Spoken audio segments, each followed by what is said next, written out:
గజం కేవలం 4,500 రూపాయలతో 165 గజాల భూమి కేవలం 8 లక్షలు మాత్రమే.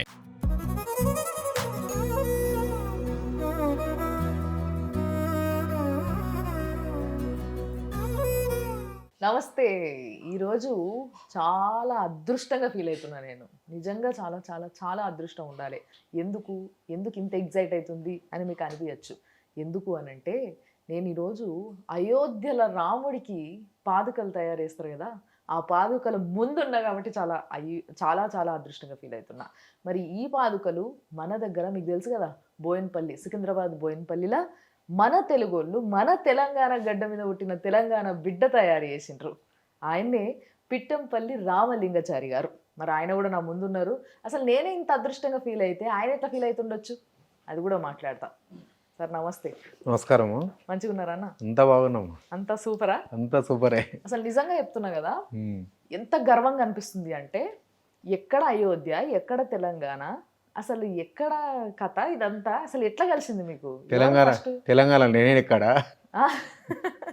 అంతే కదా. ఇప్పుడు రాముడికి ఎంత ఆయన ఎంచుకుంటే ఆయన పాదాలు మనం తయారు చేసే అదృష్టం మనకు కలుగుతుంది. అంతే కదా. దేవుడు ఆయన ఎంచుకుంటాడట డైరెక్ట్ గా, బిడ్డ నువ్వు తయారు చేయని అంటే మిమ్మల్ని ఎంచుకున్నాడు ఆయన ఇంతమందిలా. డిసైడ్ కాదు ఏది కాదు, అంతే. మరి డిసైడ్ అయిందంటే అవుతుంది. నిజం నిజం. మరి ఫస్ట్ మీకు ఎవరు ఫోన్ చేసిండ్రు, ఎవరు అడిగిండ్రు ఇది తయారు చేస్తారా అని?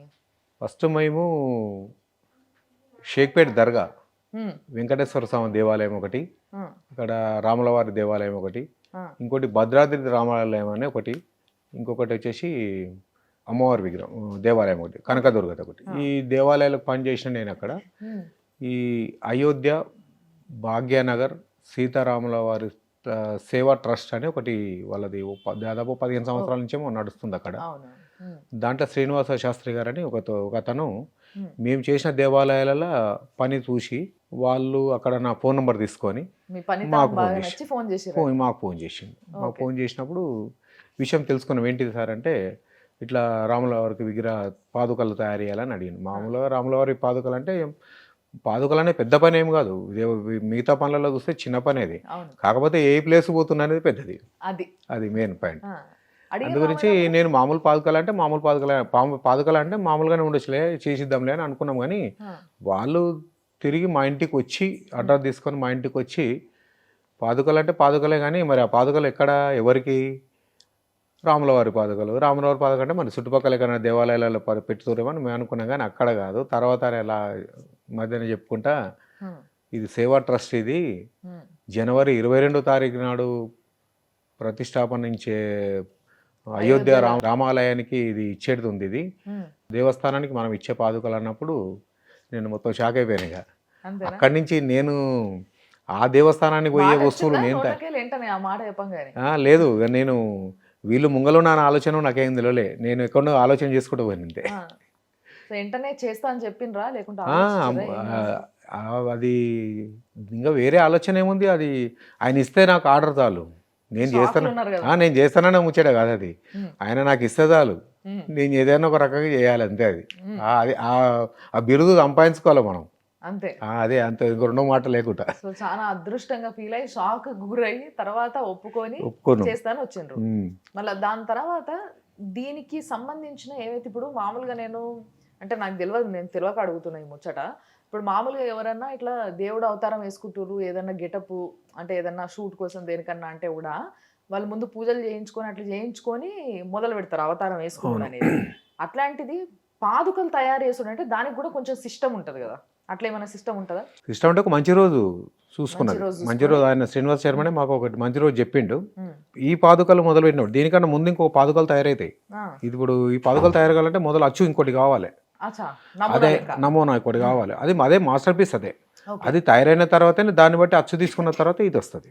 అది మామూలుగా పైన బ్రాస్ షీట్ మీద తయారవుతుంది, కిందంగా వుడ్ తోటి వస్తుంది. అది దాన్ని మనం అచ్చు కట్టినప్పుడు మెటల్ కరిగిపోసినప్పుడు ఇది వస్తుంది.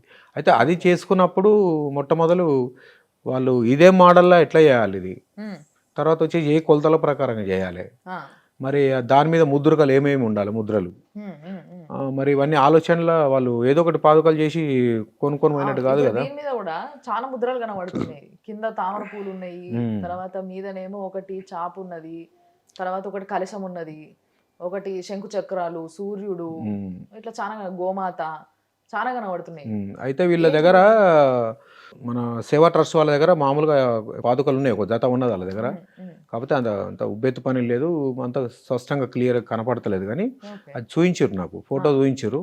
చూయించిన తర్వాత మా దగ్గర ఉండే శిల్పశాస్త్ర గ్రంథాలు ఏదైతే ఉన్నాయో తమిళ్ ఉంటాయి, అవి తెలుగులో ఒక 2-3 ఉన్నాయి. కానీ తమిళ్లో నా దగ్గర 12 బుక్కులు దాకా ఉన్నాయి. ఆ బుక్కులలో దేవులాడినప్పుడు మనకు ఈ చేతులలో ఆయుధాలు ఏమేమి ఉంటాయి, పాదుకలు ఏ రకంగా ఉంటాయి, అదొకటి ఆ సబ్జెక్టు తీసుకొని మనము దాంట్లో కొన్ని మన వీళ్ళ దగ్గర ఉన్నాయి కూడా కొన్ని మనం కలుపుకొని మరి మనం ఎవరికి ఇస్తున్నాము దాని మీద పెట్టేది వీళ్ళకు ఆ సబ్జెక్ట్ అక్కర వస్తుందా లేదని కూడా ఆలోచన చేయవలసి వస్తుంది. ఇప్పుడు శివ సాంప్రదాయం ఉందంటే ఇవన్నీ రావు. అది విష్ణు సాంప్రదాయం, విష్ణుమూర్తి అవతారము, విష్ణుమూర్తి రాముల వారు కనుక మనము ఇవి ఎన్నుకున్నాము. ఫస్ట్ ఏంటంటే మనకు విష్ణుమూర్తి కనుక చెంకు చక్రాలు, దాని తర్వాత వచ్చేసి మళ్ళీ మనకు ఏ కార్యక్రమం చేయాలన్నా అని, ఏ ముహూర్తానికైనా అని దానికి ఒక బలం అనేది ఉన్నప్పుడే మనం చేసిన కార్యక్రమం ముందుకెళ్తుంది. దానికి ఏం చేస్తారంటే మన పురోహితులు ఆ పేరు మీద బలం ఉన్నా లేకున్నా, ఉన్నదా లేదా చూసి, లేకుంటే అప్పుడు సూర్యచంద్రుల బలం తక్కువ ఉంది అని చెప్పేసి దానికి పేరు మార్పిడి చేస్తారు మన పురోహితులు, అర్చకులు కానీ. అట్లా అంటే అప్పుడు ఆలోచన ఏం చేసినామంటే ఆ బలం ఉండాలని చెప్పేసి మనం కూడా ఆ పాదుకల మీద సూర్యచంద్రులను పెట్టడం జరిగింది. అది కూడా దాని తర్వాత వచ్చి కల్పవృక్షము.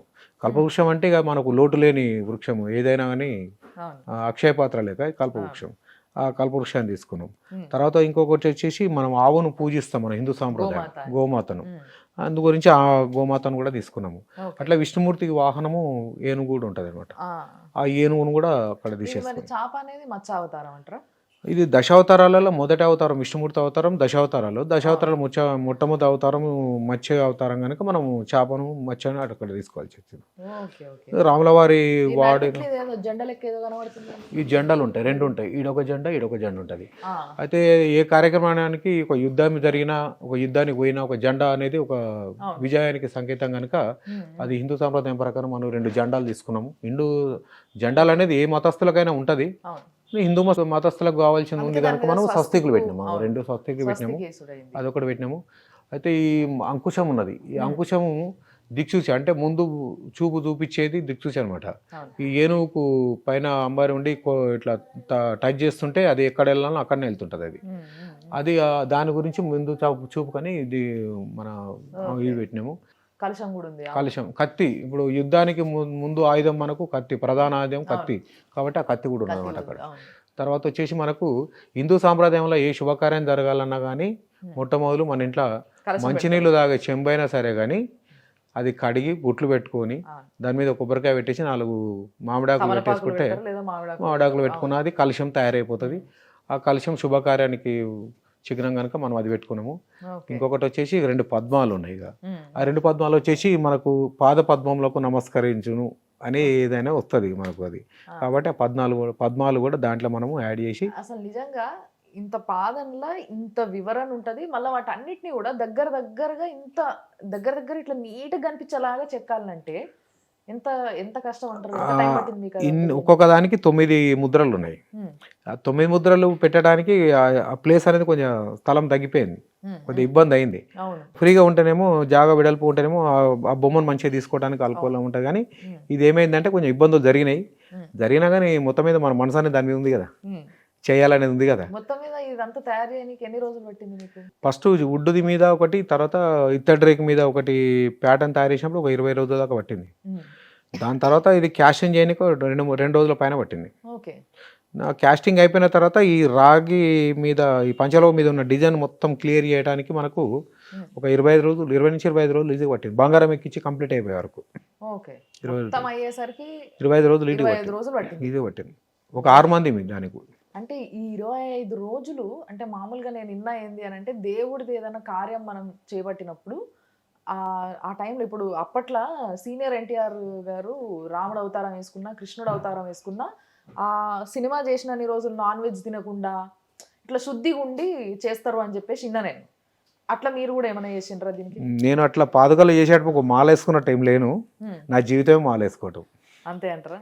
నేను శాకాహారులమే మొత్తం. ఓకే. అది. తర్వాత ఒకటి ఏంటంటే శుభ్రంగా ఉండి పని చేసే అలవాటు ఒకటి. ముఖ్యమైన ప్రదేశానికి పోతున్నాయి, దేవస్థానానికి పోతున్నాయి కనుక కొంచెం శుభ్రంగా ఉండి ఆ పని చేసినా కానీ ఇక మిగతా అలవాట్లు అయితే మాకు మొదలు నుంచే లేవు అవి. అంతేనా? అట్లా ఏ అలవాటు లేదు కాబట్టి ఇక లొల్లి లేదు. లొల్లే లేదు ఇక. ఆ, ఈ పైన పచ్చలు కనబడుతున్నాయి కదా రెండు, ఇవి అంటే పచ్చలేనా లేకపోతే ఖాళీ స్టోన్స్ ఏమన్నా? స్టోన్ అది. స్టోనేనా? సీతమ్మ వారికి మన చింతాకు పథకము చేయించిన అనేది ఒక పాట ఉంది కదా, పాటలో కూడా ఉంటది. ఆ పాటల చింతాకు అంటే చింతాకే అనుకోండి, ఆ చింతాకు మరి కలర్ ఏంటిది? గ్రీన్, అంటే ఆకుపచ్చ. మనం ఆకుపచ్చ పెడితేనే కానీ కరెక్ట్ సెట్ అవుతుంది, రెడ్ పెడితే సెట్ కదా అని చెప్పి రెడ్ తెచ్చినాక కూడా మేము పక్క పెట్టేసినాం. అది ఈ డెసిషన్ మీరు తీసుకుని అయిందా లేకపోతే వాళ్ళని అడగాల్సి వచ్చిందా మరి? ఇది ప్రతిదీ సబ్జెక్టు ప్రకారంగా స్టోరీ ఉండాలి, దీనికి ఓకే. చరిత్ర ఉండాలి, ఆ దీనికి free hand చరిత్రలకించి తీసుకోవాలి దీన్ని మొత్తం మీద. ఓకే. అది తీసుకొని ఎవరైనా అడిగినా మరి పచ్చగానే ఎందుకు పెట్టిరు మీరు, ఆకుపచ్చ కలర్లో ఎందుకు పెట్టిరు మీరు, అని అడిగితే రెడ్ పెట్టవచ్చు అంటే రెడ్ అనేది మనం ఎక్కడ ఏం వాడలేదు, రాములవారి స్టోరీలో రామాయణంలో ఎక్కడ లేదు. ఈ పచ్చదైతే మరి అమ్మవారికి చింతాకు పథకం ఉన్నది ఒక పాట ఉంది కదా, అందులోకి ఉన్నా కానీ నేను పెట్టినని చెప్పొచ్చు మనం. అవును. అట్లా ప్రతి విషయంలో కూడా మనము జాగ్రత్త పడే దాన్ని తయారు చేసినాం. పొడుగు కూడా 12.5 అంగుళాలు. 12.5 అంగుళాలు. అంతే కదా, రాముడు అప్పట్లో ఆజానుబాహుడు అంటుండ్రే కదా. ఆయన ఆజానుబావుడు అని చెప్పడానికి కూడా మనకు నిదర్శనం ఉన్నాయి. మీరు ఆజానుబావుడు నువ్వు చూసినావు ఎట్లా చెప్పినావు అనొచ్చు. అంటే మరి రాముల వారు ఇల్లును విల్లు ఎక్కువ పెట్టి ఇరగొట్టిండంటే మరి ఈయన ఇరగొట్టక ముందుకు ఎంతమంది మీద వేసుకొని చనిపోయారు, ఎంతమంది మీద లేపలేకపోయినరు. మహానుభావులే. అంటే ఇంట్లో 2 రకాలు, ఓన్లీ బలంతోనే లేపినది కాదు, శక్తితోనే లేపింది కాదు, బుద్ధి శక్తితోనే లేపింది ఉన్నది, బలం ఉన్నది, 2 ఉన్నాయి రాముల వారి దగ్గర. అందుకే రాముల వారిని ప్రతి విషయంలో ఆయన పద్ధతులను పాటించితే 2 రకాలు అర్థమవుతాయి. ఒకటి శారీరక శక్తి ఒకటి ఉంటుంది, బుద్ధి బలం ఒకటి ఉంటుంది. ఈ 2 కలిస్తేనే ప్రతి విషయంలో నువ్వు జయించగలుగుతావు. బుద్ధి లేకుంటే బలం ఉంటే ఏం సగం. సో మొత్తం మీద ఎన్ని కిలోలు ఉన్నదన్న ఇది? ఇది ఒకటి వచ్చేసి 6 కిలోలు 300 గ్రాములు, ఒకటి 6 కిలోలు 300, 2 కలిసి 12 కిలోలు 600 గ్రాములు. అయితే మనము పంచలోహంలో పోసేటప్పుడు దీన్ని 15 కిలోలు పైననే తీసుకున్నాం. మనం కరేటప్పుడు ఒక మూస అని ఉంటుంది కదా, ఆ మూసలు పెట్టాడు 15 కేజీల పైన పెట్టినాము. అయితే అది మనకు ఒక 1/2 కేజీ అట్లా కరిగినప్పుడు తరుగు పోయినా కానీ 13 కిలోలు అట్లా ఉన్నది అనమాట. 1 కేజీ వరకు మన చెక్కటంలో వెళ్ళిపోయింది అది, మిగతా పీసులు పడిపోయినాయి అనమాట. అయితే దీనికి మనం ముందు చేసే ముందల వాళ్ళు బంగారం అయితే దీని మీద ఎక్కించడం జరిగింది ఫస్ట్, కానీ మొత్తం ఇంత బంగారం పెట్టాలంటే పెడతారేమో కానీ మరి అంత అందరికి అదే డౌట్ వస్తుంది. చూసేటందుకు అచ్చమైన బంగారం లెక్క ఉంది కాబట్టి 12 కిలోలు 12.5 ఆల్రెడీ కొన్ని పత్రికలలో 1,03,00,000 అని వచ్చింది, రేట్ అని వచ్చింది. అది నిజమా కాదా? అది రేట్ వచ్చింది బాగానే ఉంది కానీ ఇన్కమ్ ట్యాక్స్ వాళ్ళు నాకేడొస్తారని నాకు భయం. అంటే తయారు చేయించింది మీరు మరి 1,03,00,000 నేను తీసుకున్నట్టే కదా, దాని మీద ధర ఉంటే. దాంట్లో ఖరీదని వచ్చితే ఖరీదు ఇంత అమౌంట్ కు తయారైందని వస్తే తీసుకుంది నేనైతే కదా, అందుకని నాకు కూడా ఒక భయం కలిగింది.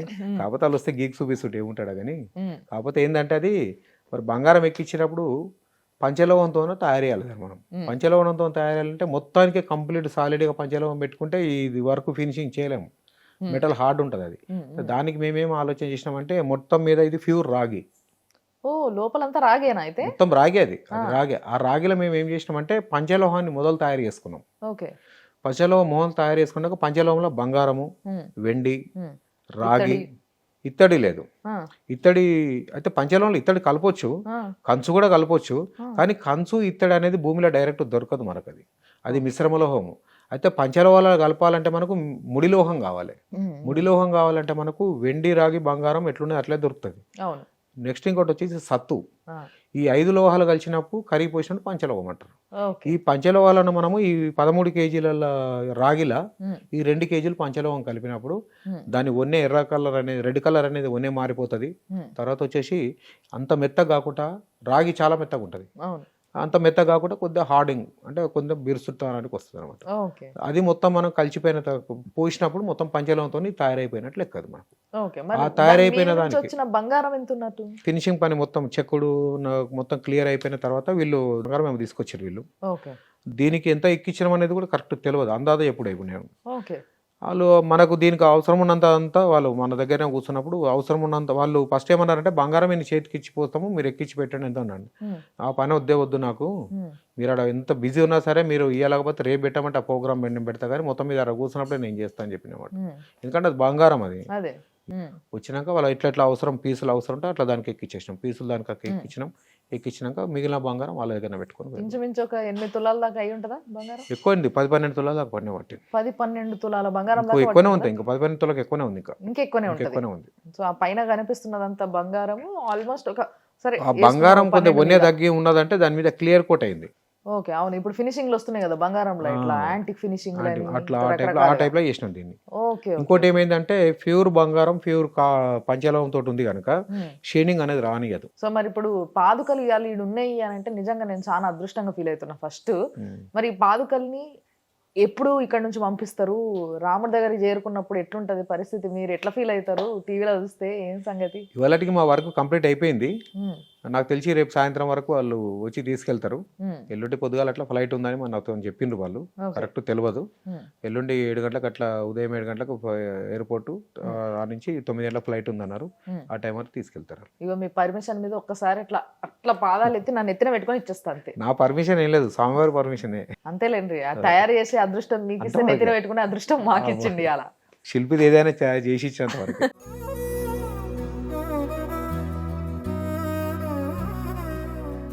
మరి ఇంత స్పెషల్గా, ఇంత డీటెయిల్గా, ఇంత మంచిగా పాదుకలు చేపించారు కాబట్టి మీకేమన్నా ఆ రోజు ఆడికి ఆహ్వానం వచ్చిందా? ఇన్విటేషన్ వచ్చిందా? మాకు ప్రతిష్టాపన రోజున కంటే ముందే జలాదివాసం, ధాన్యాదివాసం, ప్రతిష్ట కార్యక్రమాలు ఇవి 3 రోజుల ముందు ఉంటుంది. అవును. దానికన్నా ముందే వీళ్ళు ట్రైన్ టికెట్ అన్నా ఇంకా వేరే వీలైతే ఫ్లైట్ టికెట్ కూడా బుక్ చేస్తాము, ఉమ్, మీరు వీలైనంత వరకు వచ్చే ప్రయత్నం చేయండి అని చెప్పేసి మాకు అప్పట్లో చెప్పిండు వాళ్ళు. ఉమ్, కాకపోతే ఇప్పుడున్న పొజిషన్, ఇక్కడ ఉన్న మంది, ఆ రిస్క్లో మేము పోవాలనే ఇంట్రెస్ట్ అయితే అంత లేదు. ఉమ్. తర్వాత ఫిబ్రవరి, మార్చిలన్నా మేమందరం కలిసి పోవాలని మా మొత్తం ఫ్యామిలీతో కలిసిపోతారు. ఫ్యామిలీ ఒకటి, మా కళాకాల బృందం ఒకటి, ఆహా. అందరం కలిసి పోదామని ప్లాన్ చేసుకున్నాం దాని గురించి. అయితే ఇప్పుడు రాముడి గుడి అంత వైభవంగా కట్టిస్తారంటే ఇది ఒక్కటి కాకుండా ఇంకా చాలా చేపిస్తారు కదా. అవును. సో మన తెలంగాణ నుంచి ఇంకేమన్నా ఇప్పుడు పాదుకలు చేపించారు కదా, అట్లా ఇంకేమన్నా దేవుడికి సంబంధించినవి చేయించే ఆలోచన కానీ, లేకపోతే మీ దగ్గరికి ఎవరైనా అడుగుడు కానీ అట్లాంటివి ఏమైనా అయినాయా? ఈ ట్రస్ట్ వాళ్ళే ఇంకొకటి దాదాపు 9 ఫీట్ల పైన, 9.5 ఫీట్లు ఉమ్. ఒక విల్లు చేయాలని చెప్పిండ్రు వాళ్ళు. సో మామూలుగా ఇంత పని ఇంత డీటెయిలింగ్గా చెయ్యాలి అని అంటే ఎంతో శ్రద్ధతో పాటు భక్తి కూడా ఉండాలి. ఎంతో భక్తి ఉంటేనే అది అంత అందంగా తయారై ఉంటాయి. నిజంగా నాకు చాలా సంతోషంగా ఉందన్న ఈరోజు వచ్చి ఇట్లా ఈ పాదుకల్ని ఇట్లా అంటే మా అదృష్టం ఎట్లున్నదంటే నిజంగా మీకు చెప్పాలి, ఇప్పుడు ఇవాళ పొద్దున వరకు కూడా పాదుకలు వీళ్ళ దగ్గర లేవంటే, వెళ్ళిపోయినాయట, పంపించేసిరట. కానీ మళ్ళీ తర్వాత ఏదో చిన్న సవరణ చేసేటందుకు వచ్చింది అని చెప్పేసి విన్నాము. చాలా సంతోషంగా అనిపించింది. పాదుకను ముట్టుకున్నందుకు, అవి చూసినందుకే చాలా అదృష్టంగా భావిస్తున్నాము. చాలా సంతోషం. మీరు కూడా చాలా డీటెయిల్స్ చెప్పారు దీనికి సంబంధించి. సో ఇంకా ఇట్లాంటివి ఎన్నో ప్రోగ్రాంలు మనం చేసేది ఉన్నది. ఇప్పుడైతే అన్నకి సెలవిద్దాం. నమస్తే అన్న. Thank you. సరే అమ్మా, థ్యాంక్ యూ.